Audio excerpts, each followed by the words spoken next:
your referee, Howard Foster. And now, your referee, Howard Foster. Unanimous decision and still undefeated, Carl James. Defeat 21 and Promising Booster. Ladies and gentlemen, this bout is scheduled for 10 rounds in the Super Bantamweight division. The lead judges for this contest is scoring this bout on a 10-point mark system will be Alberto Lionel, Jojo Yaneta, and Robert Bridges. And when the bell rings, your referee in charge of the action, Eduardo Nobleza. Ladies and gentlemen, introducing first, fighting out the blue corner, wearing white and weighing 180 pounds. Professional record stands at 11 victories, 11 4 by knockout, with 5 defeats and 2 bouts even. From Dar es Salaam, Tanzania, ladies and gentlemen, let's all welcome Oscar Duque. James Wonderboy Martin from Hingyon, Ifugao against Oscar Duque from Tanzania. And Duque medyo lamang sa height, no? Itong si Carl Martin for about 2 inches. And sa timbang, malayo din, ano? Maganda rin yung advantage dito ni Carl James Martin as we see Martin throwing the first punch, a jab from Carl Martin. Something na kung kakausapin mo yung kanyang kampo, ito yung gusto nilang i-correct at improve, ano? Yung kanyang right jab. A good hook. Another punch na sinasabi nila na may lakas pero kulang sa timing yung kanyang right hook. Alam naman natin kapag sinasabi yung mga hook, ano, very potent weapon na nagdala sa tagumpay sa mga katulad ni na Oscar De La Hoya, Nonito Donaire, sina Jerry Peñalosa, and of course Gabriel Flash Elorde. Pagka napapanood ko yung mga dating laban ni Gabriel Flash Elorde, makikita po natin yung kanyang husay sa paggamit sa kanyang right hook. Right now, a slow start para dito kay Oscar Duque. Both fighters wearing white trunks. Makikita niyo naman siguro yung Philippine flag, ano, dito sa trunks ni Carl James Martin, the Wonder Boy. He's coming off a long layoff actually. Itong si Wonder Boy, 8-month layoff. Nagkaroon po ng injury sa kanyang dibdib. He was supposed to fight noong Mayo, undercard ng laban noon ni General Casimiro, but because of that injury ay napuwersang magbakasyon. And in talking with Carl James Martin, sabi nga niya merong gigil pero he was able to learn from the long layoff noong pandemic, no? Nung napalaban siya kay Richard Rosales, he admitted na nangapa siya ron at medyo kinalawang. Kaya sabi niya, yung pinagdaanan nila noon during the pandemic, yung inactivity, ay in a way na try nilang makorek dito para pagdating sa laban, ay yun nga, magkaroon po ng, o mabawasan, if ever, yung sinasabing kalawang. Because 8-month layoff, kahit sabihin mo nag-i-ensayo ka niyan, iba pa rin yung talagang actual fight. And Oscar Duque showing a lot of respect dito kay Carl James Martin. As we saw Martin, a 4-5 punch combo, tumama sa katawan at mukha. Mukhang yun ang kanyang plano. Itong si Oscar Duque, he's got 5 losses, but in all of those losses, hindi pa nakatikim ng knockout. Kaya yung tibay nitong si Oscar Duque ang hinahabol nila para na rin masukat, ano? Not only the timing, but also the punching power of Carl James Martin. Sabi nga nila, itong si Oscar Duque parang yung depensa ni Joshua Clottey na masyadong masikip. Maganda rin yung bob and weaving nitong si Oscar Duque. A good right. Pinatama ron ni Oscar Duque, and that ends the first round of this 10-round encounter.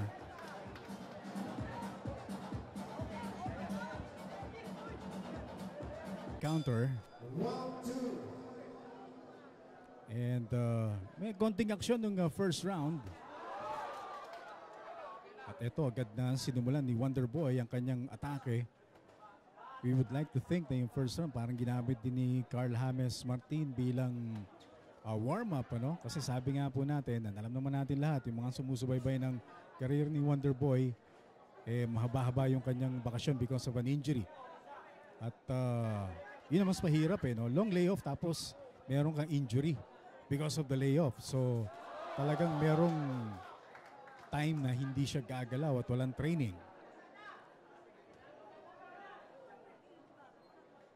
Oscar Duque, orthodox fighter, pero huwag kayong magulat kung biglang mag-southpaw stance ito. Kasi merong ganung galawan ito. No? In watching his previous fights, pumaporma rin minsan ng kaliwa itong si Oscar Duque. A good counter to the body by Carl James Martin. And based on what I saw sa mga previous fights, si Oscar Duque mas aktibo sa opensa. Ha? Itong si Duque, usually ito pa-cover-cover lang, pa-counter-counter. But ito, merong mga time na siyang nag-initiate ng atake. Katulad nung kanina nakita natin bumitaw ng kaliwa although hindi umabot. Inabot siya ng katawan doon. Good body work para rito kay Carl James Martin. Good job by Oscar Duque. Makikita mo, may galaw itong si Oscar Duque. Oh, good jab straight from Oscar Duque. Counter left mula rito kay Carl James Martin. Ito na, mukhang nagsisimula na magpapawis itong ating dalawang boxer. Parang first round is enough para sa kanila. Good body shot by Carl James Martin. And then left to the face by Carl James Martin. Oscar Duque trying to come back and retaliate, pero inabot siya ng isang magandang kanan from Martin. Medyo gumaganda na yung timing dito ni Martin as compared sa first round. Nakukuha niya. Maganda patama sa katawan, pero sabi nga po natin may tibay sa katawan itong si Oscar Duque. Carl James Martin, his work cut out for him. Good left from Carl James Martin. Oh, tumama ng kanan doon si Oscar Duque. Now Duque being more active. Sabi natin kanina sa first round, nagpapakita ng respeto kay Martin. Pero ngayon, parang ganun din ginawa niya. Parang nagpapawis lang ng first round. So back and forth action. Magandang opensa at depensa ng parehong boksingero as we enter the last 10 seconds of the second round. Body shot by Carl James Martin, and that ends the second. Oscar Duque of Tanzania. Ang gandang kombinasyon pinatama ron ni Carl James Martin. Bawi naman doon si Oscar Duque, at napansin ko Oscar Duque during the break hindi masyadong nag-aaksaya ng panahon doon sa kanyang corner. Parang gusto niya konting pahinga, balik agad sa ring.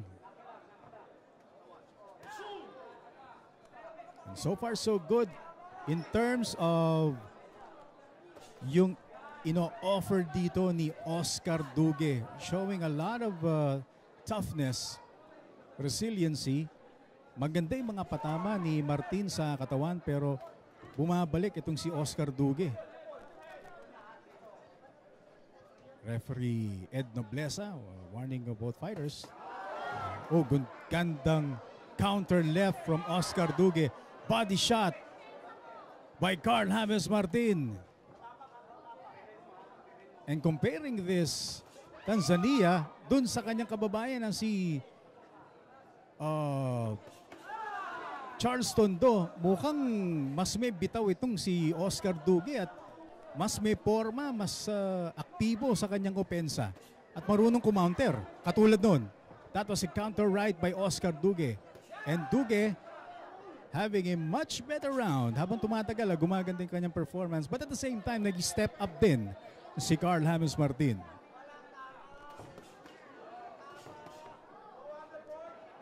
Kita nyo yung depensa na yun ni Oscar Duque at counter left. Bigla. Hindi lang tumama from Oscar Duque.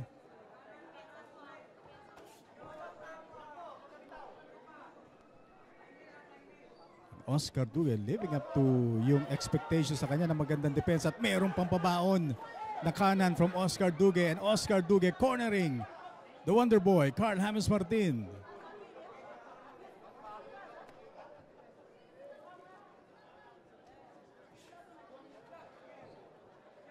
Pating pag-bob and weave, ano? Napakaganda ritong pinapakita ni Oscar Dugue. Biglang may lusot na kanan from Oscar Dugue. Body shot from Carl James Martin. At meron pang isang kaliwa na binitawan si Martin sa mukha ni Oscar Dugue.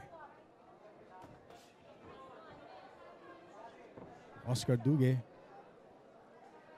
11 wins, 5 losses. Pinapakita sa atin dito so far in this third round yung dahilan kung bakit siya kinuha ng camp ni Carl James Martin, yung kanyang tibay and very active offense.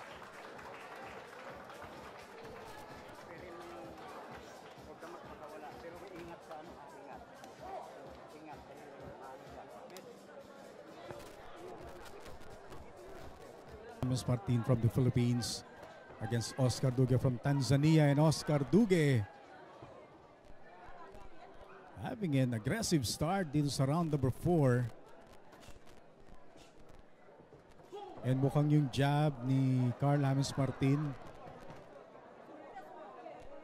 hindi pa rin natin masasabi na effective dito until ito nga po nangyari. Nakita natin a good jab straight from Carl James Martin, pero parang kulang sa snap yung suntok ni Martin. Good uppercut from Carl James Martin. And Martin now seemingly nag-i-improve na yung kanyang timing. At ang maganda rito, at least dito sa laban na to for Carl James Martin, nabibigyan siya ng ibang klaseng style ni Oscar Dugue. Si Oscar Dugue pumapasok, minsan dumidistansya, dumidepensa, kumakounter. So kita niyo naman yung pawis ni Carl James Martin. Talagang pagpapawisan siya rito sa pinapakita ni Oscar Dugue. Although sa tansya natin parang walang masyadong threat in terms of one punch knockout mula rito kay Oscar Dugue. But at least mapapag-aralan dito ni Martin yung mga klase ng mga suntok na pwede niyang asahan now that plano nga po nila na mag-campaign abroad after this fight. Pero sabi ni Oscar Dugue, relax ka lang brother, nandito pa ako.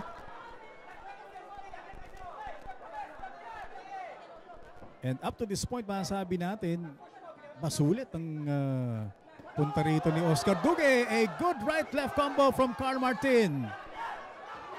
Martin with another jab straight at mukhang nasaktan si Oscar Dugue, but bumawi agad.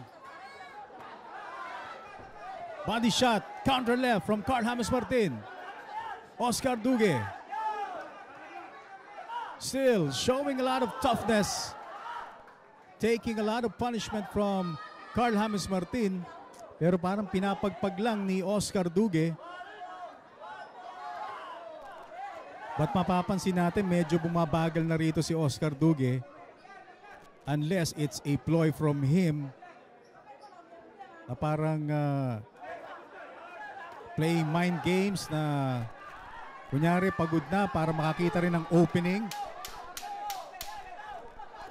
Carl Martin, uppercut and a left straight. Hindi pa pala ako nagpapakilala. Ako po si Dennis Principe. Boss Abe. Kasama natin dito. Isang masipag at very cooperative na production group. Kasama po natin dito, very professional. And Oscar Dugue, again, trying to break the defense of Carl James Martin. Pero si Martin, same pa rin yung kanyang offensive attack, yung kanyang activity. But style-wise, I think yun ang problema rito ni Carl James Martin. If ever, no, kung meron mga na-i-offer dito si Oscar Dugue. Mas maganda yung bob and weave, maganda yung pag-cover niya sa mukha, pati sa katawan. Katulad yan, bumoto ng uppercut si Carl James Martin. Nadepensa naman ni Oscar Dugue.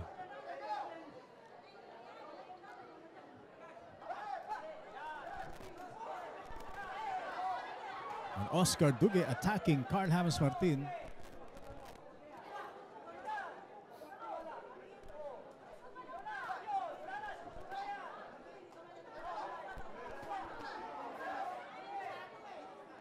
More on galing sa labas yung mga suntok ni Martin sa round na to.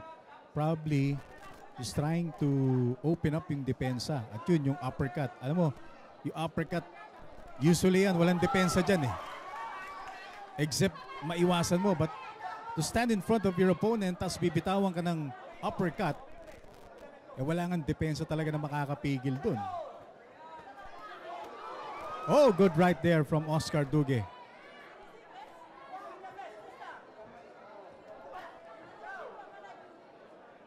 It's more of the ability ni Dugue than the power. Ang sa tingin ko problema rito ni Carl James Martin.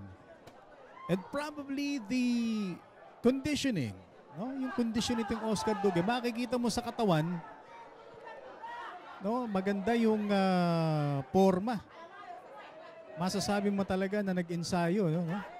And he kept himself in shape. Ito yung mga katawan na tipong kahit na naka-off, alam mong nag-i-ensayo. Oh, good right from Oscar Dugue. Another right. Oscar Dugue. I think he's able to hurt si Carl James Martin for a while there. This could be a round for Oscar Dugue.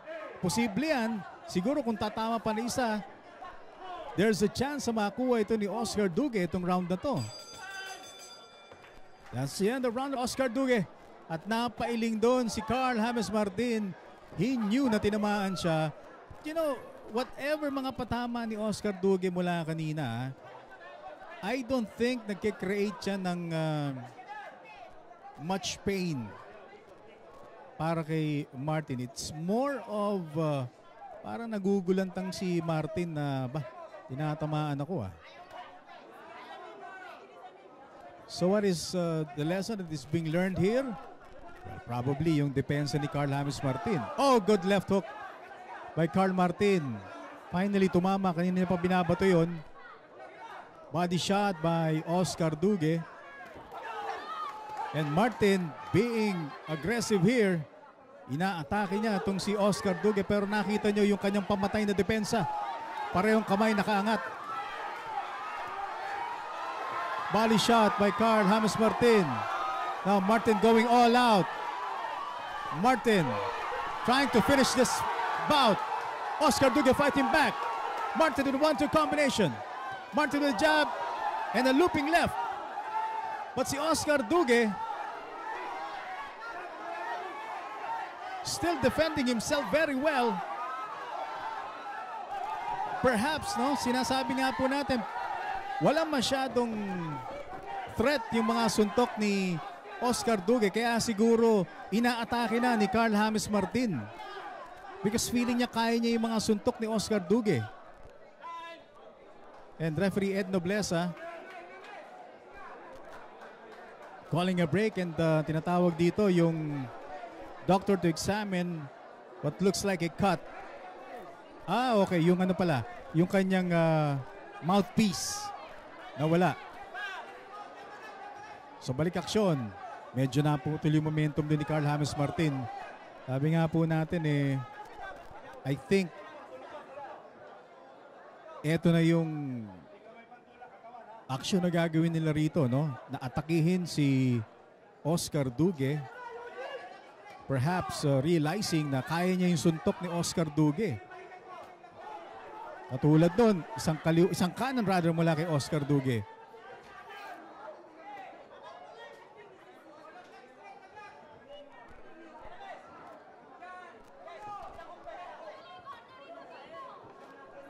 Right by Oscar Dugue.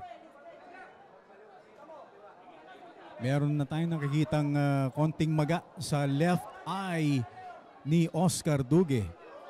Something na hindi natin nakikita sa mga previous fights ni Oscar Dugue. At least yung mga napapanood natin.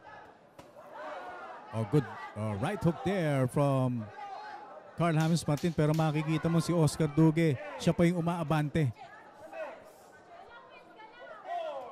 Hindi total backpedal no? Si Oscar Dugue, minsan meron ding abante.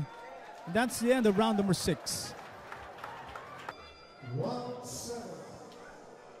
Round 7, scheduled for 10.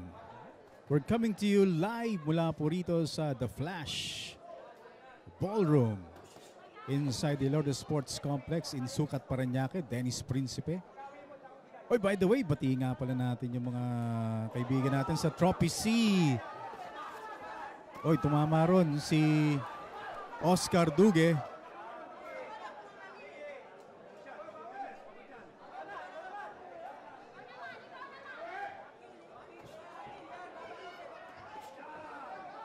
And pasalamatan natin ng well-known promoter, isa sa mga well-known promoters, respected promoters ng Elorde Clan, si Kukoy Elorde, Marte Elorde. Magandang araw din sa iyo. Bati na natin lahat. Gabriel Bebot Elorde, Miss Arlene Elorde, Boss Johnny Elorde, and Miss Liza Elorde.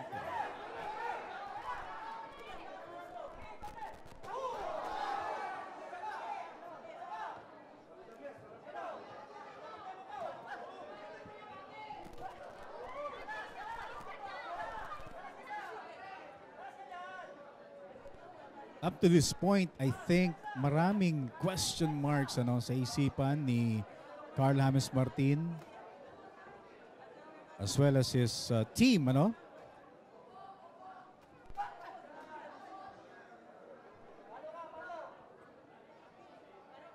Kung titignan nila, if ever matapos ito ng ganito hanggang 10 rounds.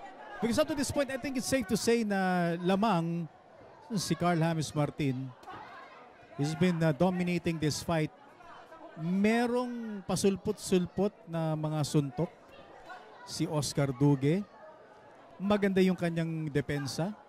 Nadedepensahan niya yung mga patama ni Carl James Martin. In some ways, nakakayanan din ni Oscar Dugue yung mga suntok ni Carl James Martin. So that's another question on the part of Martin. Bakit parang tipong hindi niya masaktan dito si Oscar Dugue? Timing ba problema? Remember, he's coming off an 8-month layoff. Training pa, a good right. Pinatama ni Oscar Dugue. Bawi naman ng kanan or combination si Martin at bumitaw ng kaliwa naman si Oscar Dugue. And then again, this time yung momentum naman ni Oscar Dugue ang napigilan dito dahil sa paglabas ng mouthpiece ni Oscar Dugue.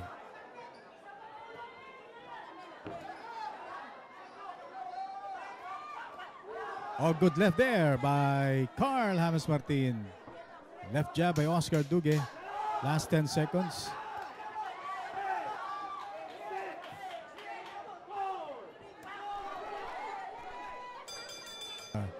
Goody Peñalosa. Round number 8. Of about scheduled for 10. Dennis Principe bringing you the action live mula po rito sa Elorde Sports Complex. And Oscar Dugue umaatake dito. Sabi nga po natin, yung suntok niya kaya rin ni Martin. But at the same time, posible rin na hindi niya iniinda yung suntok ni Martin. Kaya't makikita natin kahit paano gumagawa ng or nagkakaroon ng lakas ng loob si Dugue na maging aktibo sa opensa.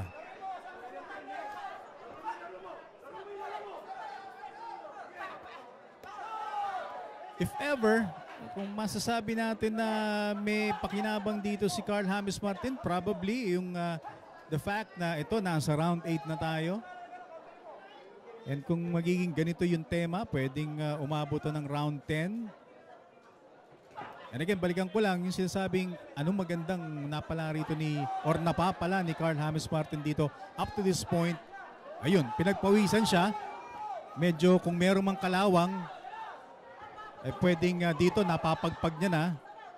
But you know, for someone who's got 21 fights, entering his 22nd fight, siguro dapat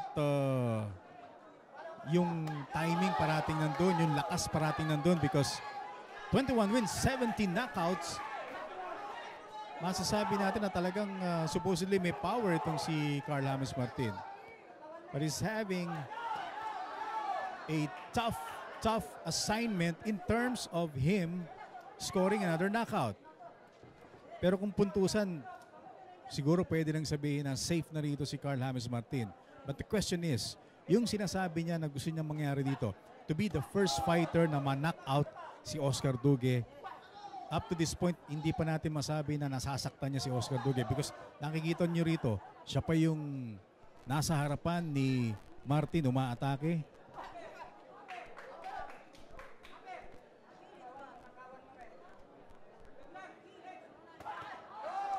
Good 1-2 there by Carl James Martin.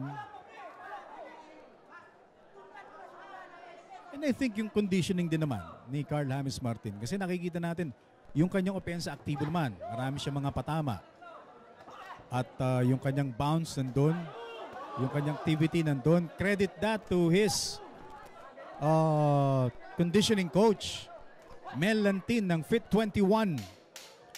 Masasabi natin na kulang man sa lakas dito si Martin, the conditioning, masasabi natin A1.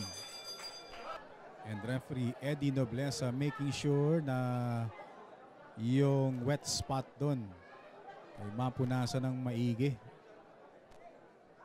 Maiwasan ng disgrasya.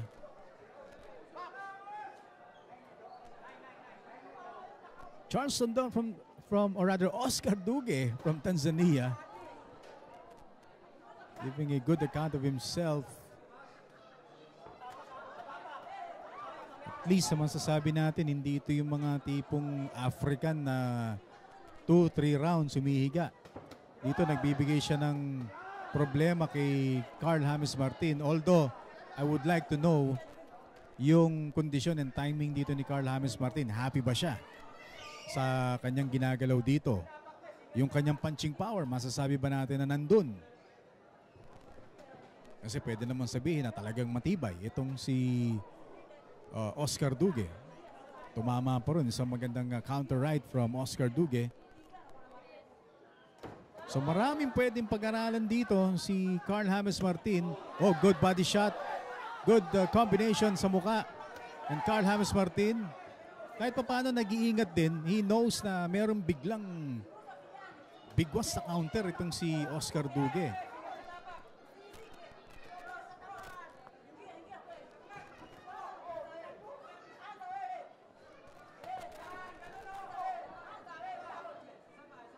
Carl James Martin trying to counter, trying to work on that counter right hook.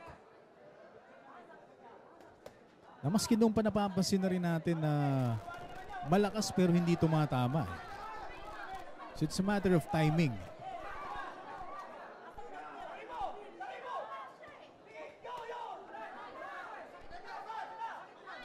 Maganda rin yung kanyang mga patama sa katawan, but ang tanong is, tama ba yung timing para makasakit dito sa katawan ni Oscar Duque? Yun ang tanong doon.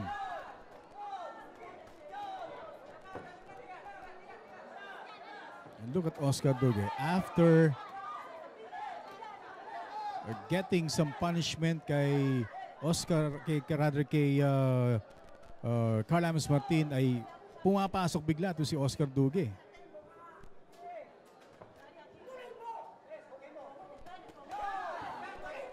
Nice left from Carl James Martin. Now, Carl James Martin attacking the body. At napakapit na si Oscar Duque. Martin going for the body. And Martin, andun pa rin yung biglang counter ni Oscar Duque. Kaya hindi rin masabi natin na all out si Carl James Martin. Ladies and gentlemen, this is round number 10, your last and final round. And as announced by well-known ring announcer, si Boy Villanera. 10th and final round. Carl James Martin from the Philippines against Oscar Dugue from Tanzania. And while wala naman sigurong problema rito si Martin in terms of notching a victory, sa tingin ko maraming dapat i-assess, maraming dapat i-check, maraming dapat pag-aralan itong si Carl James Martin. Tama ba yung timing ng kanyang mga suntok? Conditioning, I think walang problema. No? It's obvious na talagang maganda yung kanyang pag-maintain ng kanyang kondisyon. Because yun nga, kahit nagaling siya sa 8-month layoff, yun na lang siguro pwedeng isipin. Ano? Baka dala ng bakasyon kaya yung timing naapektuhan. But the conditioning is good. Perhaps because of the guidance of yung kanyang conditioning coach na si Coach Melantin. At yung kanyang meron din itong nutritionist, si Coach Jolly Pudo, no? Isa ring kababayan actually ni Carl James Martin, si Coach Jolly from Ifugao. Oy, Dugue for a while there, sensing na parang nasaktan niya si Carl James Martin. A good left jab by Oscar Dugue.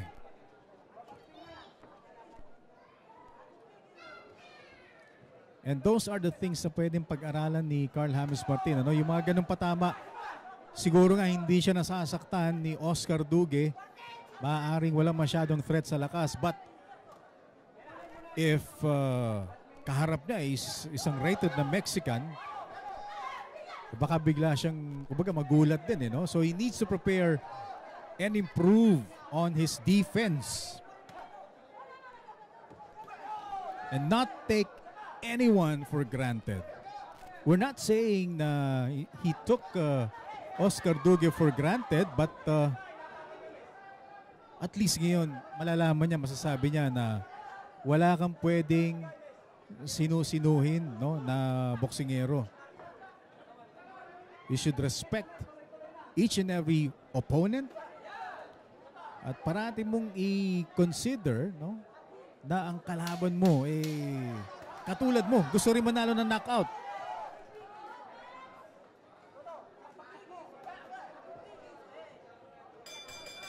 And that's the end of the fight.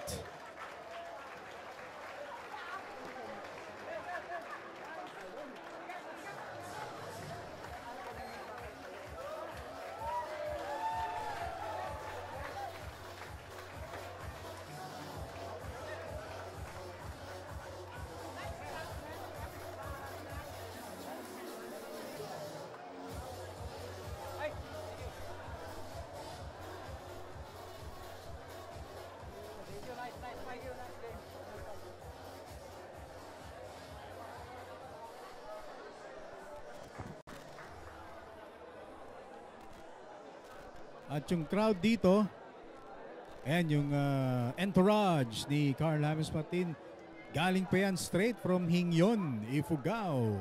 Bumiyahe papunta rito to show their support sa kanilang kababayan.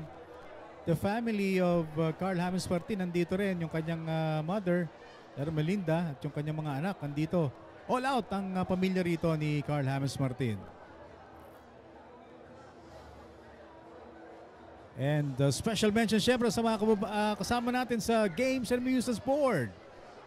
A great job they've been doing the last couple of years. Mukhang maganda yung naitanim ni former Chairman Baha Mitra na ngayon ay talaga namang, with all due respect sa kanilang bagong chairman, si Attorney Richard Clarin, no, ay naging smooth ang pagpasok ng bagong chairman because nailatag ng maganda ni Chairman Baha Mitra, no, yung mga ginawa niyang programa at mga pagbabago sa Games and Amusements Board. So thank you very much kay Chairman Baha Mitra, and the best of luck din. Syempre, all out din tayo sa suporta kay Attorney Clarin, ang bagong chairman po ng GAB, na sa maiksing panahon nakikita po natin yung kanyang suporta sa boxing. Almost every fight nandun siya. And you have to remember, ang Gab, hindi lang po yan boxing.